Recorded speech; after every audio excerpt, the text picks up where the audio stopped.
Hi guys, welcome back to my channel. ನಾನಿವತ್ತು ನಿಮಗೆ mutton chops ಮಾಡೋದು ಹೇಗೆ ಅಂತ ತೋರಿಸ್ತಾ ಇದ್ದೀನಿ. ಇದು ತುಂಬ ಚೆನ್ನಾಗಿರುತ್ತೆ. ಬನ್ನಿ ಅದಕ್ಕೆ ಏನೇನು ಬೇಕು ನೋಡ್ಕೊಳ್ಳೋಣ ಮತ್ತು ಹೇಗೆ ಮಾಡೋದು ಅಂತ ತಿಳ್ಕೊಳ್ಳೋಣ. ಸೊ ಇಷ್ಟ ಆಯಿತು ಅಂದರೆ ಲೈಕ್ ಮಾಡಿ, ಕಮೆಂಟ್ ಮಾಡಿ ತಿಳಿಸಿ ಫ್ರೆಂಡ್ಸ್. ನಿಮ್ಮ ಲೈಕ್ಗೋಸ್ಕರ, ಕಮೆಂಟಿಗೋಸ್ಕರ ನಾನು ಕಾಯ್ತಾ ಇರ್ತೀನಿ. ಸೊ ಮೊದಲಿಗೆ ಮಟನ್, ನಾವಿಲ್ಲಿ 1 kg ಮಟನ್ ಇದೆ. ಇದು ಚಾಪ್ಸ್ಗೆ ಅಂದರೆ ಈ ರೀತಿ ಪೀಸಸ್ ಮಾಡಿಕೊಡ್ತಾರೆ ಇಲ್ಲಿ. ನಾವು ಒಂದು ಸಾರಿ ಮಟನ್ ಸಾರು ತೋರಿಸುವಾಗ ಹೇಳಿದ್ದೆ ಚಾಪ್ಸ್ಗೆ ಬೇರೆ ಥರ ಪೀಸ್ ಮಾಡಿಕೊಡ್ತಾರೆ ಅಂತ.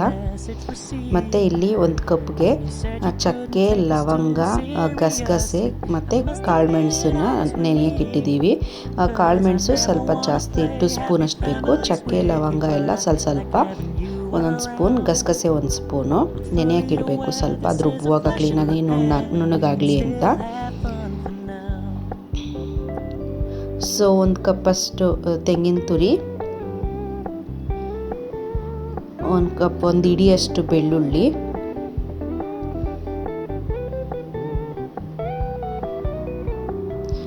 ಒಂದೇ ಒಂದು ಸ್ವಲ್ಪ ಕೊತ್ತಂಬರಿ ಸೊಪ್ಪು. ಇದಕ್ಕೇನು ಕೊತ್ತಂಬರಿ ಸೊಪ್ಪು ಜಾಸ್ತಿ ಬೇಡ.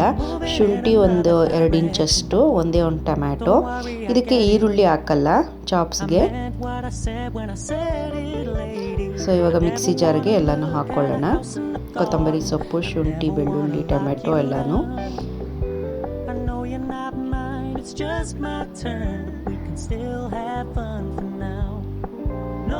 ಒಂದೇ ಟೊಮೆಟೊ ಸಾಕು.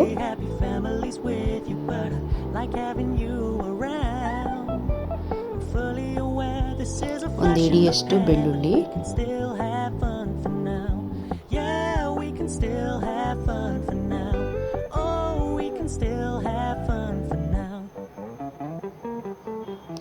ತೆಂಗಿನ ತುರಿನೂ ಅಷ್ಟೇ ಸ್ವಲ್ಪ,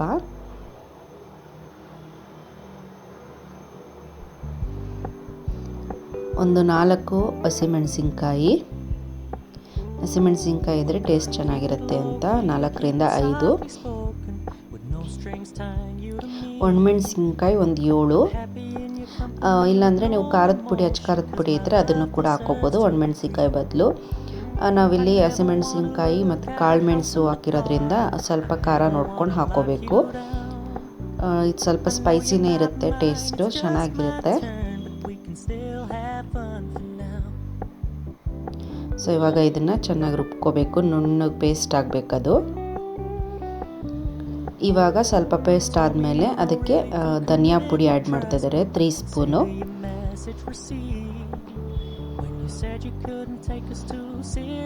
ಅದನ್ನು ಕೂಡ ರುಬ್ಕೊಂಡು ಇಲ್ಲಿ ಮಟನ್ಗೆ ನೀರು ಇದಾಗೋದಕ್ಕೆ, ಸುಂಡೋದಕ್ಕೆ ಅಂತ ಇಟ್ಟಿದ್ದಾರೆ.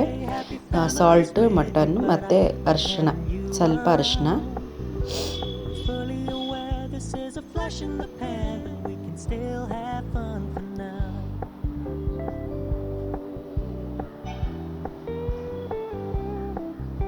ಸೊ ಇವಾಗ ರುಬ್ಬಿರೋ ಮಸಾಲೆ ಎಲ್ಲ ಇದಕ್ಕೆ ಹಾಕ್ಕೊಳ್ಳೋಣ. ನೀರು ಫುಲ್ ಡ್ರೈ ಆದಮೇಲೆ ನಿಮಗೆ ನೀರು ಎಷ್ಟು ಬೇಕು ಅಳತೆ ಅಷ್ಟು ನೋಡ್ಕೋಬೋದು.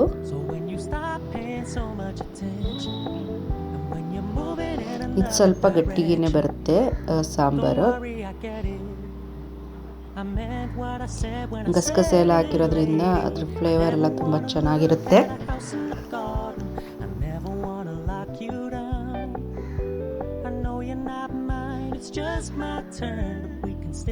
ಇದು ಚೆನ್ನಾಗಿ ಕುದಿಬೇಕು ಮತ್ತು ಮಟನ್ ಎಲ್ಲ ಚೆನ್ನಾಗಿ ಬೇಯಬೇಕು.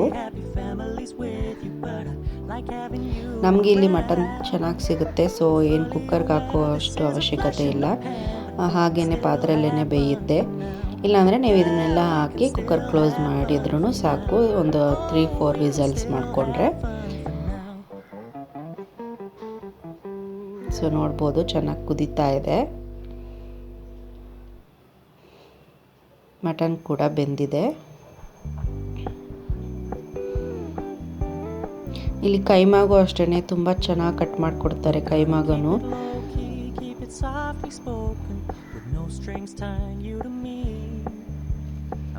ಸೊ ನಮ್ಮ ಸಾಂಬಾರ್ ರೆಡಿ ಆಗಿದೆ ಇವಾಗ.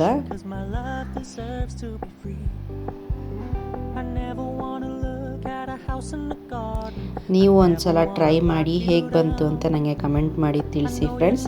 ಸೊ ಇವತ್ತಿನ ವಿಡಿಯೋ ಇಷ್ಟೇ. Thanks for watching. Bye bye.